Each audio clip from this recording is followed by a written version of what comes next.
सैया पोलो को सुता के रोटी थोड़ी को बेलेला डीजे संतोष थोड़ी को बेलेला सैया पोलो को सुता के रोटी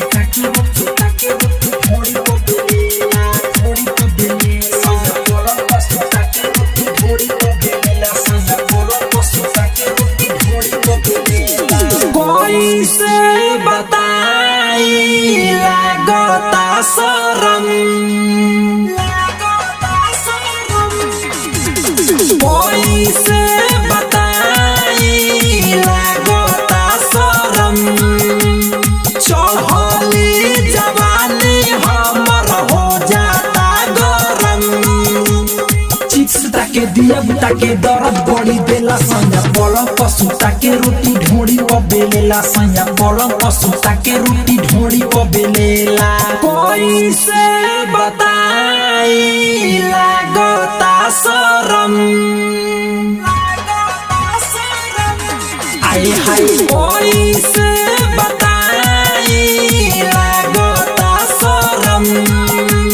चढ़ली जवानी हमर हो जाता गरम चिप्स ताके दिया बुता के दर्द बड़ी देला सैया पलंग पर सुता के रोटी ढोड़ी पर बेलेला सैया पलंग पर सुता के रोटी ढोड़ी पर बेलेला ताना स्टूडियो दिल्ली सैया पलंग पर सुता के रोटी ढोड़ी पर बेलेला रिकॉर्डिंग पर तराना म्यूजिक थोड़ी को बेलेला सैया पलंग पर सुता के रोटी ढोड़ी पर बेलेला सैया पलंग पर सुता के रोटी ढोड़ी पर बेलेला केतना कहियो पर हम लीला डाली के पानी लहंगा को दे लगीला आए हाय केतना कहियो पर हम लीला डाली के पानी लहंगा को दे लगीला डरे न कुछ ओकरा से बोली रोटी फुलावता खोली मोर चोली बात में हमके फंसा के राइचिया को देला सैया पलंग पर सुता के रोटी ढोड़ी पर बेलेला सैया पलंग पर सुता के रोटी ढोड़ी पर बेलेला डीजे संतोष